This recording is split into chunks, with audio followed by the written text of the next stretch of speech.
La mobilité est au cœur de ma vie. Nos vies déterminent notre mobilité. Les lieux où nous habitons, où nous travaillons, où nous rencontrons les autres influent sur nos modes de transport. Mais la mobilité détermine aussi nos vies. Elle nous est parfois imposée, contre notre volonté, par nos situations professionnelles, nos revenus. Je bouge énormément, dans mon travail, pour mes engagements associatifs, pour écologie, et ceci sans permis de conduire.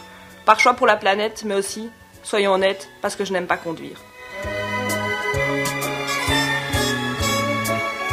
Ça ne veut pas dire que je n'aime pas la voiture. Tant qu'elle fait que l'espace public est aussi aux piétons, je ne les ennuie même pas.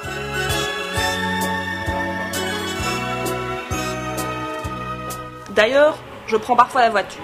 Enfin, celle des autres. J'essaie de faire du covoiturage quand les horaires ou les destinations ne me permettent pas d'aller à pied, vélo ou en transport en commun. Pour les petits déplacements dans Mons, je vais à pied ou j'utilise mon vélo. Le problème de Mons, c'est d'y entrer, à cause du boulevard qui l'entoure.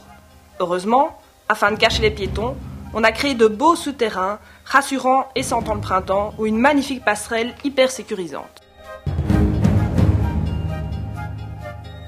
Il y a un truc qui est vraiment formidable dans une ville à sens unique comme Mons, ce sont les sens uniques limités. Encore faut-il qu'il y en ait plus, et surtout qu'on prévienne les automobilistes de leur existence. Dans le cas de mon boulot, je suis amenée à me déplacer dans le Borinage et les Hauts-Pays. J'utilise le bus et je peux faire plein d'autres choses. Mais la fréquence, c'est vraiment loin d'être ça. Et le week-end, n'en parlons pas. En prenant tous ces transports, il paraît que ça veut dire que je fais de l'intermodalité, si vous le dites. Je crois surtout que mon portefeuille fait une overdose de ces différentes cartes de transport.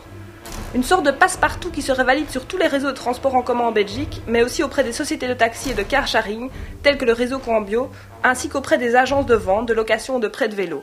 Ce serait hypermobile. Hypermobile fonctionnerait selon les mêmes principes qu'une carte de crédit de type Proton. Hypermobile bénéficierait des tarifs préférentiels visant à favoriser l'intermodalité.